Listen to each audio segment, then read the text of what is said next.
Welcome back to the Crypto Strategist, the channel where we cut through the noise and give you the information that actually matters for your portfolio and your future. I am glad you are here today, because what we are covering right now is not just another legislative update. This is the moment the entire digital asset space has been quietly waiting for. And if you have been holding XRP or any major crypto position with the belief that real regulatory clarity is coming, you need to hear every single word of what I am about to break down. The United States Senate just left for its July 4th recess without scheduling a floor vote on the Digital Asset Market Clarity Act. And that silence is louder than most people realize. This is not a bill stuck in some forgotten committee. This is legislation that has already passed the House of Representatives, already cleared the Senate Banking Committee with a genuinely bipartisan vote of 15 in favor and 9 opposed, and is already sitting on the Senate legislative calendar right now, technically eligible for a floor vote the moment leadership decides to put it there. The fact that they left without scheduling it should not be dismissed as a routine procedural delay. It is a warning signal, and the people closest to this situation are treating it exactly that way. Here is the number that puts everything in focus. When the Senate returns on July 13th, there are exactly 20 working days before the August recess begins. 20 days. That is the entire window. That is every day lawmakers have to resolve outstanding disagreements, unify bill text between two powerful committees, lock in the 60 votes needed to overcome a Senate filibuster, and get this bill to the president's desk. If that window closes without a vote, the consequences are not measured in weeks or months. Adam Lynch, the managing director of legislative and regulatory affairs at Charles Schwab, has said publicly that if this window closes, do not expect meaningful progress on crypto market structure legislation until 2028 or 2029 at the earliest. That is a 3-year minimum delay. Let that land for a second. To understand why this matters so deeply to XRP holders and to long-term digital asset investors broadly, you have to understand what the Clarity Act actually does, because this is not a niche piece of regulatory paperwork. This is the most comprehensive federal framework for digital asset markets that the United States has ever come this close to passing into law. The bill solves something that has quietly damaged the entire industry for years, and that is regulatory ambiguity. Right now, if you are a company building a platform to let people trade digital assets, you face a fundamental question that has no clear answer. Which federal regulator are you actually accountable to? Different agencies have claimed overlapping and conflicting jurisdiction over different types of digital assets for years, and that uncertainty has not just been inconvenient. It has caused companies to move offshore. It has delayed innovation. It has forced institutional investors to factor regulatory risk into every major allocation decision they make. What the Clarity Act does is draw a clear and legally binding line. Spot markets for digital commodities, assets like Bitcoin and Ethereum that are decentralized and do not represent ownership in a company, would fall under a federal commodity market regulator. The Securities and Exchange Commission would retain jurisdiction over token offerings that function more like securities, closer in structure to a company raising capital from investors. Beyond that division of authority, the bill includes anti-money laundering protections and provides safe harbor provisions for developers building decentralized finance infrastructure, giving them legal protection while they construct new financial systems without the threat of retroactive regulatory reclassification. That last point is enormous. It means builders can actually build without looking over their shoulder. The bill's journey to this point has been longer and harder than most casual observers realize. It was sponsored in the House by Representative French Hill and cleared that chamber earlier this year. It then moved to the Senate Banking Committee, which voted on it May 14th. As of June 1st, it was placed on the Senate legislative calendar. On paper, that means it is ready.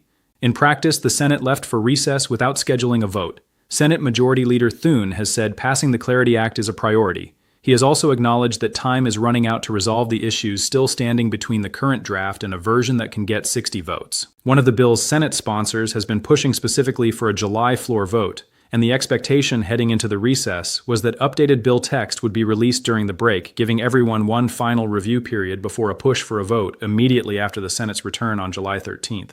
Now here is where things get complicated, because the obstacles standing between this bill and a signed law are not small.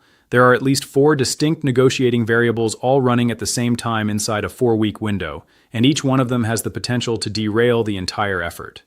The most publicly discussed is the ethics question. Several Democratic members of the Senate caucus have raised a direct argument, passing a comprehensive crypto regulatory framework, while the sitting president holds personal financial interests in crypto ventures, creates a conflict of interest that the bill should address explicitly. Two of the Democrats who voted to advance the bill out of the Banking Committee have said that their continued support on a full Senate floor vote depends on whether the final bill includes an ethics framework they view as sufficient. That is not a minor footnote. Losing those two votes narrows the path to 60 considerably, and no amount of Republican enthusiasm closes that gap on its own. Negotiators are actively working on an ethics compromise during the recess period, with staff-level discussions reportedly involving documents being exchanged between congressional staffers, administration officials, and industry representatives. But here is the honest reality. As of this week, no agreement on ethics has been publicly announced. The talks are ongoing, the outcome is uncertain, and the clock is already running. This is the variable that most directly determines whether the bill can hold its bipartisan coalition together, and it is the one that nobody outside the negotiating rooms can see clearly yet. The second obstacle is coming from an unusual and politically significant coalition.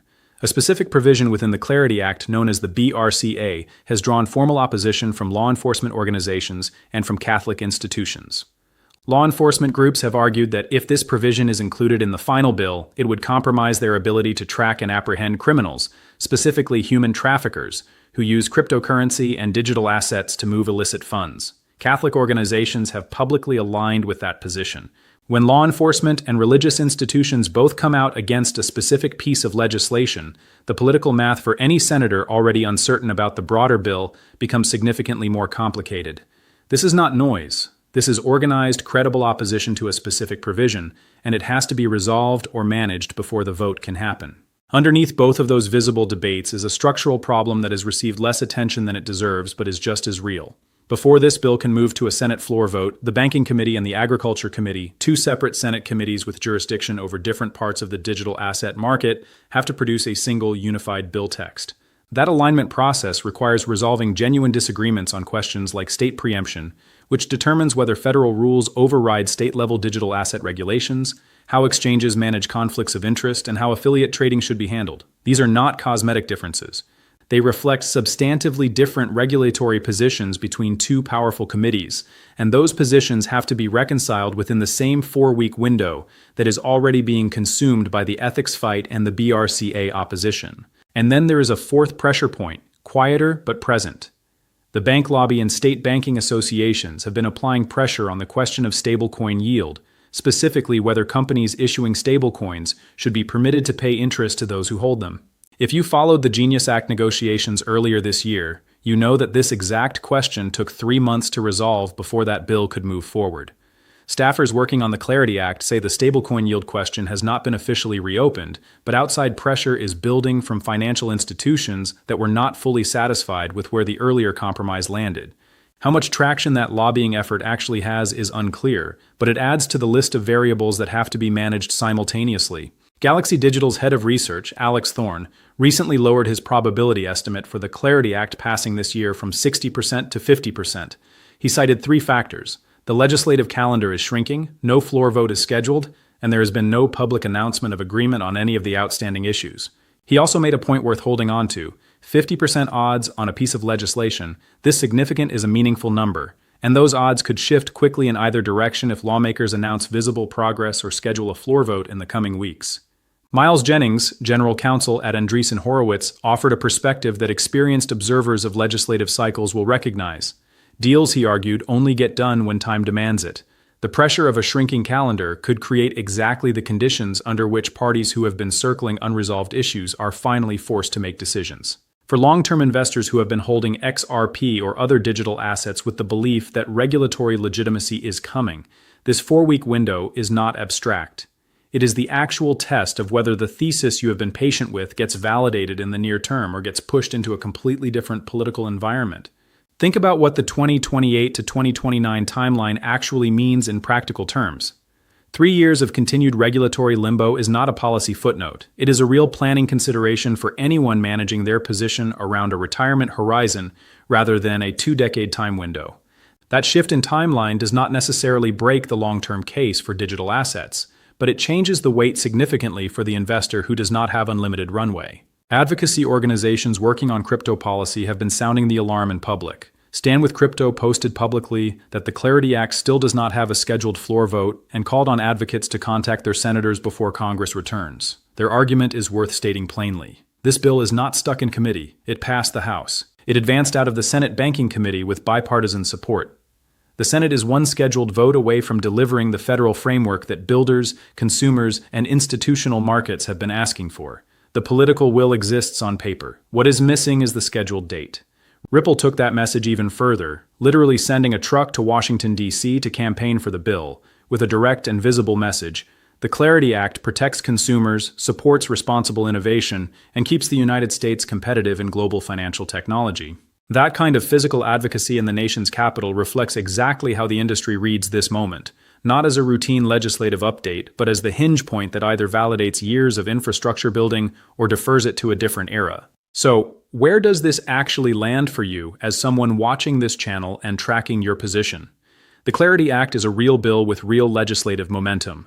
The framework it would create is not theoretical. It has been written, debated, and advanced through 2 stages of the legislative process already.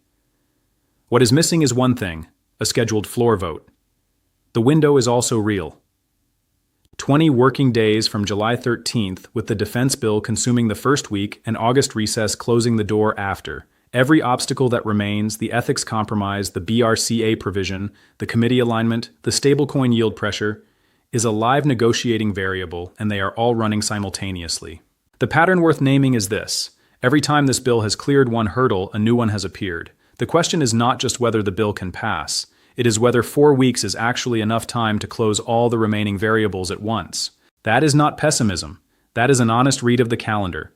But the optimists are not wrong either, because any single visible announcement, a resolved ethics compromise, a scheduled floor vote, a public agreement between the 2 committees, changes the entire read immediately. The people watching this legislative calendar right now are not watching the price. They understand that price follows structure, and the structure is being decided in the next 20 working days in rooms that most people are not paying attention to. That is what is at stake, and that is why you are watching the Crypto Strategist. Stay informed, stay positioned, and I will see you in the next one.